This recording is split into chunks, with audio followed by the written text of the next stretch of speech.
رسول فرماتے ہیں علی وہ ہے جو جنت و جہنم کا تقسیم کرنے والا ہے.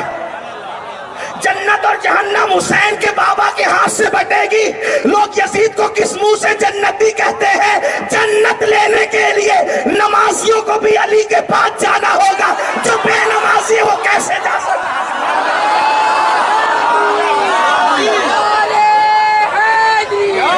قاتلان حسین کس منہ سے جائیں گے؟ قاتلان حسین کس منہ سے جائیں گے؟ اللہ کے رسول نے فرمایا، یہ حدیث پڑھ رہا ہوں میں، مطلع القمرین کا حوالہ دیا ہے، سنیوں کی کتابوں سے پڑھ رہا ہوں نہیں بلکہ امام اہل سنت کی کتاب سے پڑھ رہا ہوں. کہا علی جنت و جہنم کا تقسیم کرنے والا ہے. میرے کسی عزیز نے شعر پڑھا تھا مجھے بہت اچھا لگتا ہے. اس نے کہا تھا کہ بچنا ہے تو علی سے جہنم میں جائیے، لیکن جب میں حدیث پہ پہنچتا ہوں تو میں سوچتا ہوں یا اللہ جو جہنم میں جائے گا وہ بھی علی سے بچ نہیں سکے گا، اس لیے کہ جنت لینا ہے تو علی کے پاس جانا ہوگا، لیکن جہنم بھی تو علی کے ہاتھ سے تقسیم ہوگی. اگر کوئی اتنا کٹر علی کا دشمن ہے کہ ٹھیک ہے علی سے ہی لینا ہے تو میں جنت نہیں لیتا، علی سے ہی لینا ہے تو میں جنت نہیں لیتا، جہنم میں جانا گوارا ہے لیکن علی کا چہرہ دیکھنا گوارا نہیں ہے، کوئی اتنا کٹر بھی تو دشمن ہو سکتا ہے. تو میرے نبی نے فرمایا جنت جو علی بانٹے گا جہنم بھی وہی علی بانٹے گا. پتا چلا جہنم میں جاؤ گے تب بھی علی کے بغیر نہیں جاؤ. جہنم بھی لینے کے لیے، جہنم بھی لینے کے لیے علی کے پاس آنا پڑے گا، جہنم بھی لینے کے لیے علی کے پاس، یعنی پاس تو آنا ہے، ٹھکانہ کوئی چاہیے علی کے پاس آنا. دشمن بن کے آئے گا تو جہنم ملے گی لیکن لینا تو وہیں سے، جھولی تو وہیں پھیلانی. اگر ٹھکانہ چاہیے تو جھولی وہی چاہے جہنم ہی ہو. لیکن ہم سنی ہوشیار ہے، جہنم کیوں لینے لگے؟ جیسی ہے سخی، جیسا ہے سخی ویسی عطا مانگ رہا ہوں. یہ کس نے کہا کہ طلب سے سوا مانگ رہا ہوں؟ یہ کس نے کہا طلب سے سوا مانگ رہا ہوں؟ جیسا ہے سخی ویسی عطا مانگ رہا ہوں. یہ حسین کا بابا ہے، جنت جہنم جو بانٹے گا. حضور کی حدیث ہے علی جس کو چٹھی دے گا وہی پل صراط سے گزرے گا، جس کو علی کی چٹھی نہیں ملے گی وہ پل صراط سے نہیں گزر سکے گا. لیکن سنیوں ایک بات خیال سے سننا، آج چٹنگ بازی کا دور چل رہا ہے. علی کے نام پہ لوگ سیاست کر رہے ہیں، کچھ لوگ اہل بیت کے نام پہ سیاست کر رہے ہیں، کچھ لوگ صحابہ کے نام پہ سیاست کر رہے ہیں. ہم سنی سیاست کرنے والے لوگ نہیں ہیں، جس کو مانتے آخرت کے لیے مانتے ہیں. یہ اور بات ہے کہ دنیا میں بھی اس کا فیض ملتا ہے. اللہ اکبر، اللہ اکبر. اہل بیت کا نام لے کے صحابہ کو گالیاں دینا، صحابہ کا نام لے کے اہل بیت کو گالیاں دینا آج کل لوگوں کا مشغلہ بن گیا ہے. لیکن سنو سنو، یہ دونوں اتنے قریب قریب ہیں، اتنے قریب قریب ہیں. صدیق نے دیکھ کے مسکرایا علی کو تو میرے مولا نے کہا میرے بھائی ابو بکر کیوں مسکراتے ہو؟ تو کہا رات میں نبی نے کہا کہ علی جس کو چٹھی دے گا وہی پل صراط سے گزرے گا. میرے مولا نے بھی مسکرا دیا، کہا علی اب تم کیوں مسکراتے ہو؟ رات تم کو کہا علی چٹھی دے گا وہی پل صراط سے گزرے گا، اور مجھے کہا خبردار علی ابو بکر کے دشمن کو چٹھی مت دینا. اہل سنت کا ہے بیڑا پار، اصحاب حضور نجم ہے اور ناؤ ہے، اطرت رسول اللہ کی. میاں نے حدیث پڑھی انا مدینۃ العلم وعلی بابھا، میں علم کا شہر علی اس کا دروازہ. لیکن بات اتنی ہے، بات اتنی ہے، شہر میں دروازہ ایک ہوتا ہے لیکن کبھی کبھی ادھر ادھر سے گھس کر کے چور اچکے پھلانگ کر کے آ جاتے ہیں اور شہروں کی چیز اٹھا کے لے جاتے ہیں. جنہیں دروازے سے نہیں آنا وہ ادھر ادھر سے آ جاتے ہیں. ٹھیک ہے، حضور نے فرمایا انا مدینۃ العلم. توجہ، غلطی کروں تو میرے پورا علماء سے اسٹیج ہی بھرا ہوا ہے، میرے سادات بھی موجود ہیں، عرش مقام میرے سادات موجود ہیں، میرے علماء ذوی الاحترام موجود ہیں. حضور نے کہا میں علم کا شہر علی اس کا دروازہ، جسے دروازے سے نفرت ہوتی ادھر ادھر سے کود کر بھی آتے ہیں. ٹھیک ہے، چوری کر کے لے جاتے ہیں پھلانگ کر ادھر ادھر سے. حضور نے جب علم کی بات آئی، توجہ سنیو، دھیان دینا، مشکل ہو رہی ہو تو بات کہنا آسان ہوگی انشاءاللہ، اور نسبتیں دل لگاؤ گے نا تو کوئی مشکل نہیں ہے. دل لگاؤ گے کوئی مشکل نہیں ہے. حضور نے جب علم کی بات کی تو کہا میں شہر ہوں اور علی اس کا دروازہ ہے.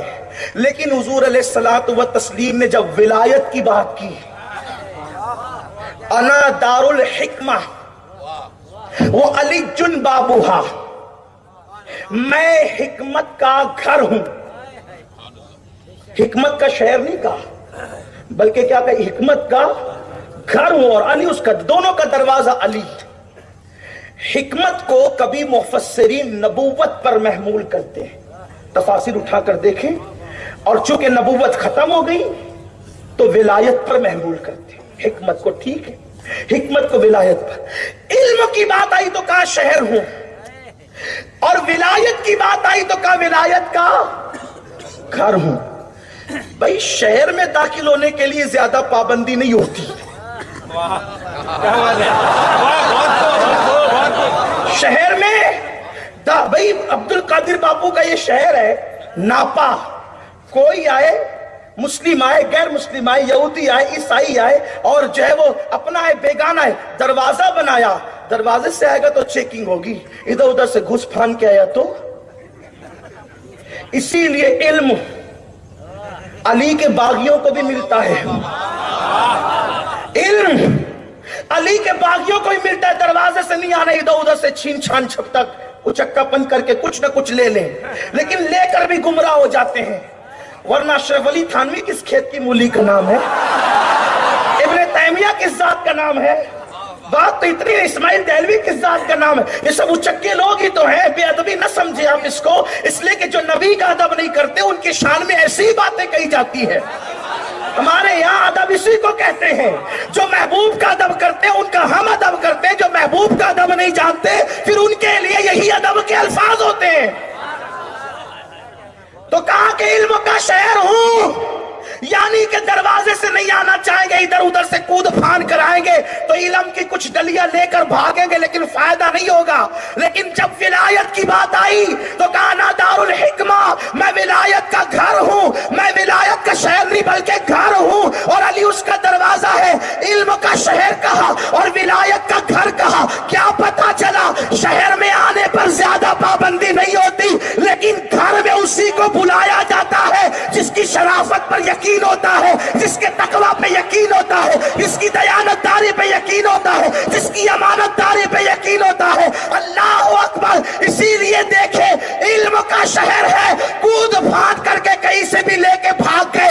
عالم تو بن گئے مگر ولی نہیں بن سکے. اور مکاتب فکر میں عالم تو بن گئے ولی نہیں بن سکے. کیوں؟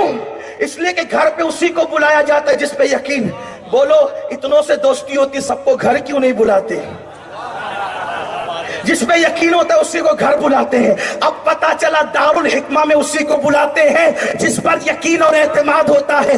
اب پتا چلا 73 میں 72 کو نہیں بلاتے، ایک ہی والوں کو بلاتے ہیں. اسی لیے تو اوروں کے یہاں محدث ملے گا، شیخ الحدیث ملے گا، عالم ملے گا، قاری ملے گا، مفتی ملے گا، لیکن غوث اعظم صرف اہل سنت میں ملیں گے، غریب نواز صرف اہل سنت میں ملیں گے، اشرف سمنا صرف اہل سنت میں ملیں گے، وارث دیوا صرف اہل سنت میں ملیں گے، صاحب البرکات صرف اہل سنت میں ملیں گے، مفتی اعظم، محدث اعظم، مجدد اعظم صرف اہل سنت میں ملیں گے. پتا چلا نبی ولایت کے گھر میں اسی کو داخل کرتے ہیں جو علی کا وفادار ہوتا ہے.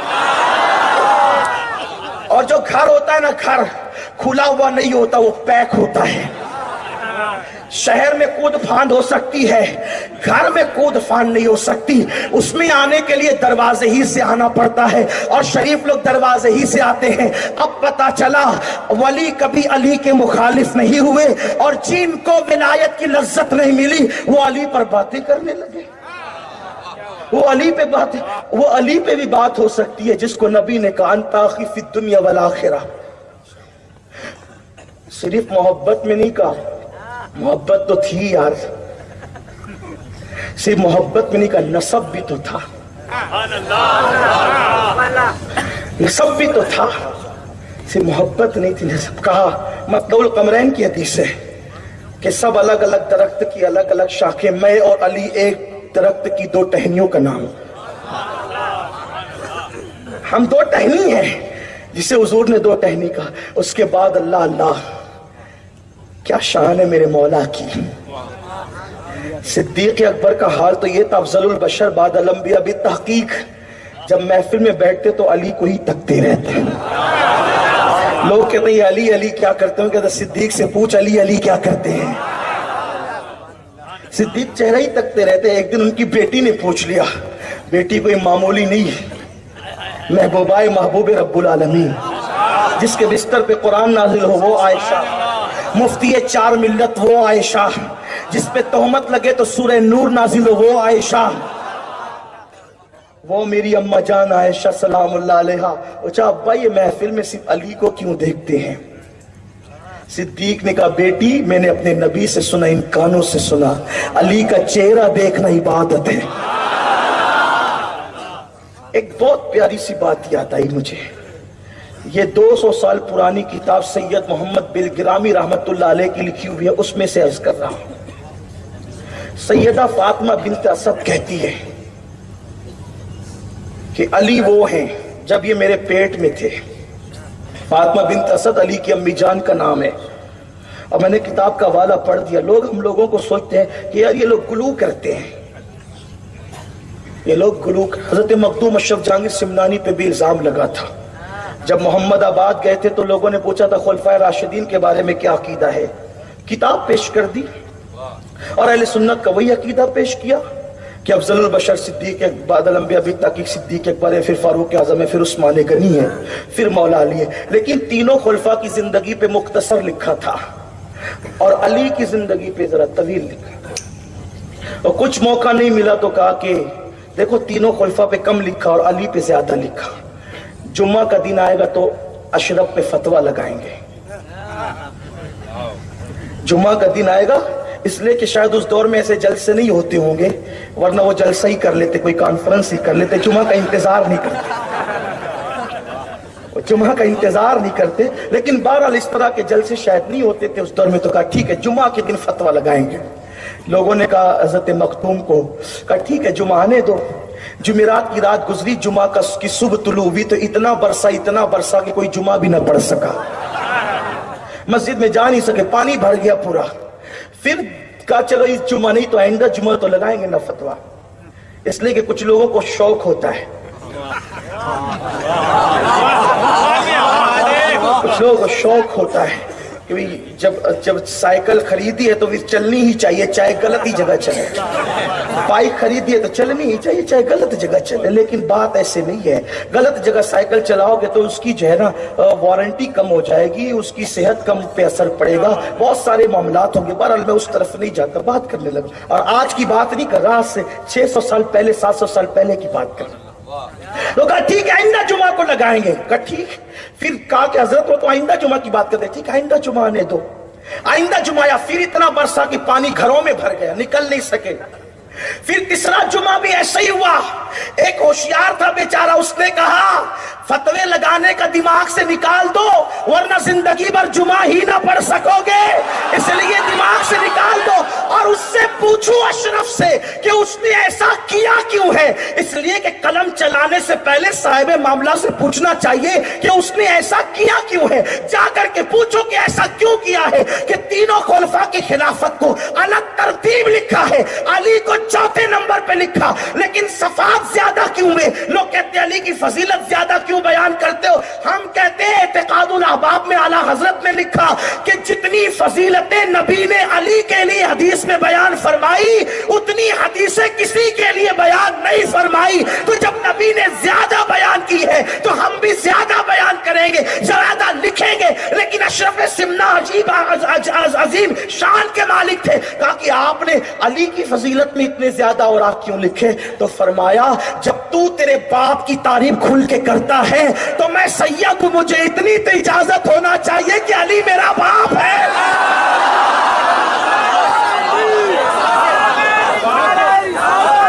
علی باپ ہے سیدوں کا. جب تو اپنے باپ کی اتنی تعریف کرتا ہے تو کم سے کم بیٹوں کو تو اتنا حق ہے نا, بیٹوں کو تو اتنا حق ہے نا. اور پھر یہ الگ بات ہے کہ اوروں کے بیٹے بھی شان والے ہوئے لیکن کوئی اس شان والا نہیں ہوا جو علی کے بیٹے ہو. یہ خاص بات ہے. علی کے بیٹوں کی اور دور میں شان نرالی ہے. آپ دیکھیں, اور علی کی اولاد جب رہی ہر وقت سب سے افضلیت مقام پر رہی.